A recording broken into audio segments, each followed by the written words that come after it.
कहानी की शुरुआत में हमें ये बताया जाता है कि कैसे आज से 100 साल पहले हमारी धरती पर टाइटन आए और इंसानों को खत्म करने लगे। धीरे धीरे उन्होंने सभी शहरों और गांवों को तबाह कर दिया और इंसानों के नामो निशान मिटा दिए गए। जो लोग बच गए उन्होंने अपने आप को विशाल दीवारों के पीछे कैद कर लिया और उन दीवारों के पीछे शांति से रहने लगे। लेकिन 100 साल बाद भी उन्हें ये डर है कि वो विशाल टाइटन वापिस आएंगे। लेकिन लोगों में उन विशाल टाइटन का डर खत्म होते जा रहा था। लोगों ने धीरे धीरे अपनी जिंदगी जीने के तरीके सीख लिए थे। वहीं हम 3 फ्रेंड्स को देखते हैं, वो उस जिंदगी से परेशान हो गए थे। उन्हें लगता था कि दीवार के पीछे की जिंदगी बहुत ही अच्छी होगी, इसलिए वो उन दीवारों को पार करने की सोचते हैं, क्योंकि उन्हें लगता था कि टाइटन नाम की कोई भी चीज इस धरती पर मौजूद नहीं है। और वो तीनों उन दीवारों की निगरानी करते हुए सैनिकों से बचकर उस दीवार के किनारों तक पहुंच जाते हैं। वहां जाकर वो लोग उन ऊंची ऊंची दीवारों को देखते हैं। उन्हें लगता था कि टाइटन अब खत्म हो चुके हैं। उनकी बातें चली रही थी कि वहाँ उनके सामने वो होता है जिसकी उन्होंने कभी कल्पना भी नहीं की थी।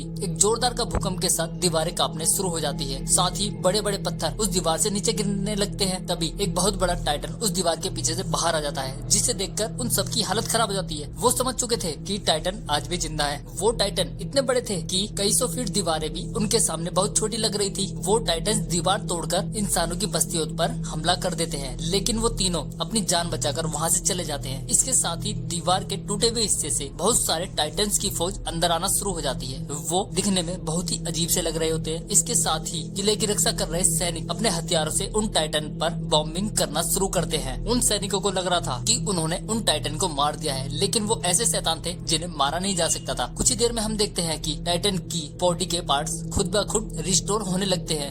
वो केन टाइटन धीरे धीरे बहुत पुलिस ऑफिसरों को खा जाता है। वो तादाद में इतने अधिक थे कि उन्होंने इंसानों की सारी बस्तियों को चारों तरफ से घेर लिया था। वहीं सैनिक उन टाइटनों के कारण इतना अधिक डर गए थे कि उन्होंने अपनी आत्महत्या करना शुरू कर दिया था। टाइटन इंसानों को चारों तरफ से घेरकर लजीज खाने की तरह उन्हें खाने लगते हैं और उनकी बस्तियों को खंडर बना देते हैं। वहीं लोग अपनी जान बचाने के लिए एक शेल्टर हाउस में घुस जाते हैं। इस बीच भगदड़ के दौरान किसी के हाथ से एक छोटा सा बच्चा नीचे जमीन पर गिर जाता है, जिसे मिकासा बचा लेती है। इस बीच ये दोस्त एक दूसरे से अलग हो जाते हैं। वहीं एरन भी उस शेल्टर होम में फंस जाता है। एरन वहाँ से बाहर निकलने की कोशिश करता है, लेकिन वो लोग उसे ऐसा करने से मना कर देते हैं, क्योंकि उन्हें लगता था कि अगर एरन वहाँ से बाहर निकलेगा तो सब लोगों को टाइटन पकड़कर मार देंगे। मिकासा भीड़ में बच्चे को पकड़कर बैठी होती है। वहीं एक गेंद टाइटन मिकासा की तरफ बढ़ रहा होता है। एरन ये सब देखकर भी कुछ नहीं कर पा रहा था, क्योंकि वो उस शेल्टर होम में फंसा हुआ था।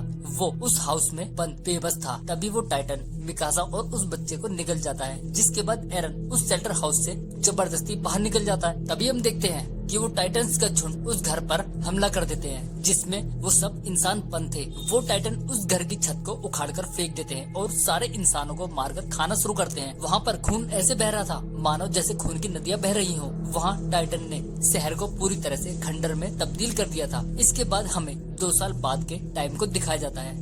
वो कॉमर्शियल एरिया था। इनकी मजबूत दीवार उन गिंड शैतानों को वहाँ अंदर आने से रोक देती है। वहीं हम हमले में बचे हुए उन लोगों को भी देखते हैं जिनके परिवार हमले में बच गए थे, जिससे वहाँ पर लोगों की आबादी बहुत अधिक बढ़ गई थी। इसके कारण संसाधनों की आपूर्ति हो जाती है और वहाँ खाने पीने की चीजें भी कम होने लगती हैं और लोग मरने लगते हैं। अगर उन्हें अपने आप को बचाना है तो अपने उस एरिया को सेव करना होगा, जिसे टाइटन ने बुरी तरह से उजाड़ दिया था। मतलब उन्हें अपने आप को बचाने के लिए टाइटन का मुकाबला करना होगा। इसलिए उन टाइटनों से लड़ने के लिए एक सैनिक की टीम को तैयार किया जाता है, जिन्हें 2 साल की ट्रेनिंग भी दी जाती है। इसमें हम एरन और उसके फ्रेंड को भी देखते हैं। वो मिकासा का बदला लेना चाहते थे, क्योंकि उन गेंद टाइटन ने मिकासा को मार दिया था। इसलिए कमांडर एक प्लान बनाता है। वो लोग अपने मिशन के लिए रात के अंधेरे में निकलते हैं, क्योंकि केन टाइटन को अंधेरे में कुछ नहीं दिखाई देता। इसलिए वो आसानी से उस एरिया में पहुंच जाएंगे जहां पर वो टाइटन थे। उनका मिशन था कि जो टाइटन्स दीवार तोड़कर वहां होल के जरिए अंदर आए थे, वो उस दीवार के ऊपर एक ब्लास्ट करेंगे, जिससे वो होल को बंद कर देंगे और टाइटन वहां अंदर नहीं आ पाएंगे। और ये ब्लास्ट भी अहम भूमिका निभाएगा उन टाइटनों को मारने में जो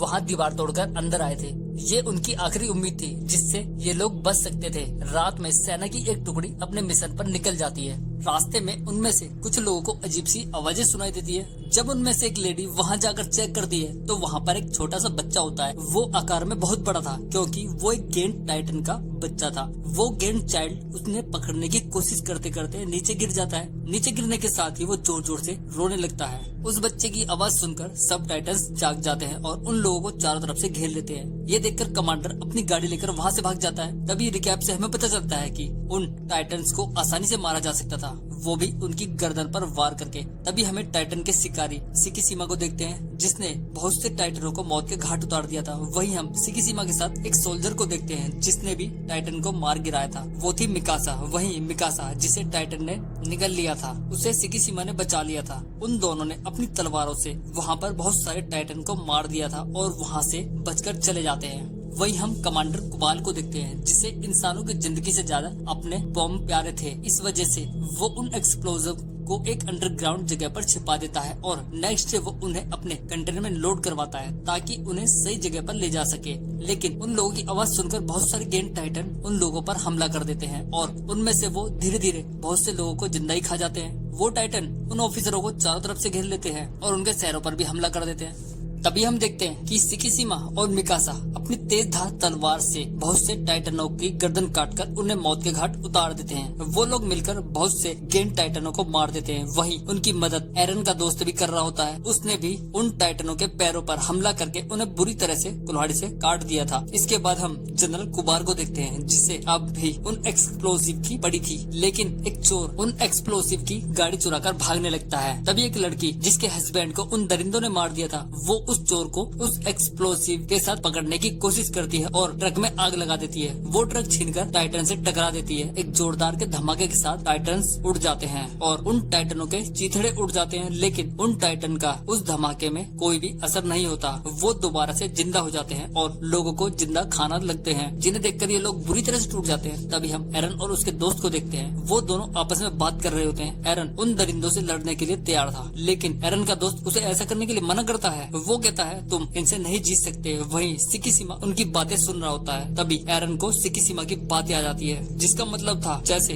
भेड़ियों से डरकर किसी भी जानवर का बाड़ों में रहकर ही बचाया जा सकता है, लेकिन जैसे ही वो अपने बाड़े से बाहर आएंगे तो शिकार बन जाएंगे। यहाँ भी यही कंडीशन थी। जब तक इंसान उन टाइटनों से छिपकर रहेगा तब तक तो वो जिंदा बच सकता है, लेकिन जैसे ही वो टाइटन्स के सामने आएंगे टाइटन उन इंसानों को जिंदा ही चबा डालेंगे। लेकिन एरन उन कमजोर इंसानों की तरह से जीना नहीं चाहता था, इसलिए वो अपनी तलवार लेकर टाइटन से लड़ने के लिए निकल जाता है। एक बार वो हमले में कामयाब नहीं हो पाता, लेकिन जब एरन उस पर दोबारा हमला करता है तो वो टाइटन को मार देता है। गलती से एक टाइटन उसे पकड़कर दूर फेंक देता है जिससे एरन बुरी तरह से घायल हो जाता है और उसकी एक टांग टूट जाती है। वहीं एरन के दोस्त को देखते हैं। उन टाइटन ने एरन के दोस्त को चारों तरफ से घेर लिया था, लेकिन उसके साथ ही उसे बचा लेते हैं। तभी एक टाइटन एरन के दोस्त को पकड़ लेता है और उसे खाने ही वाला होता है कि एंड टाइम पे एरन पहुंचकर उसे बचा लेता है और एरन उस गेंद दरिंदे के बॉडी में अंदर चला जाता है। इसके साथ ही एरन का हार्ट कट जाता है और वो टाइटन के पेट में पहुंचकर डाइजेस्ट होने लगता है। ये देखकर मिकासा पागल हो जाती है। वो एरन को पसंद जो करती थी, इसलिए वो उन टाइटन पर अकेले ही हमला करने निकल जाती है। वो बहुत सारे टाइटन को मार भी देती है, लेकिन अंत में वो भी घायल होकर नीचे गिर जाती है। तभी वहाँ वो टाइटन भी आ जाता है जिसने एरन को जिंदा ही निकल लिया था। अब मिकासा को अपनी मौत अपने सामने ही दिखाई दे लगती है। तभी उस टाइटन को उसके पेट में अजीब सी फील होती है और हम देखते हैं कि ये काफी बड़ा टाइटन उस टाइटन के मुंह को चीरते हुए बाहर निकल जाता है और एक जोरदार का धमाका होता है। उसके साथ ही वहाँ एक बहुत बड़ा टाइटन बाहर आ जाता है। अब वो गेंट टाइटन बाकी टाइटनों को बुरी तरह से मारने लगता है। एक एक करके वो बहुत सारे टाइटनों को मार देता है। वो गेंट टाइटन उन टाइटनों को कुत्ते की तरह मारता है। ये देखकर बाकी बचे हुए टाइटन वहाँ से भाग जाते हैं। तभी मिकासा उस टाइटन को पहचान लेती है। वो एरन ही था जो कमजोर होकर नीचे गिर जाता है। अभी एरन के दोस्त कहते हैं उसकी गर्दन की नस काट दो। मिकासा उस गेंट टाइटन की गर्दन की नस काट देती है और उस टाइटन से एरन बाहर आ जाता है और एरन अब पूरी तरह से ठीक हो जाता है। वहीं एरन के हाथ और पांव जो कट चुके थे वो भी पूरी तरह से दोबारा रिजनरेट हो जाते हैं। ये देखकर सब लोग काफी हैरान हो जाते हैं। एरन को देखकर सिकिशिमा भी बहुत खुश था। उसका कहना था कि शैतान से लड़ने के लिए इंसान को भी उसी की तरह शैतान बनना पड़ता है। यहाँ पर मूवी खत्म हो जाती है।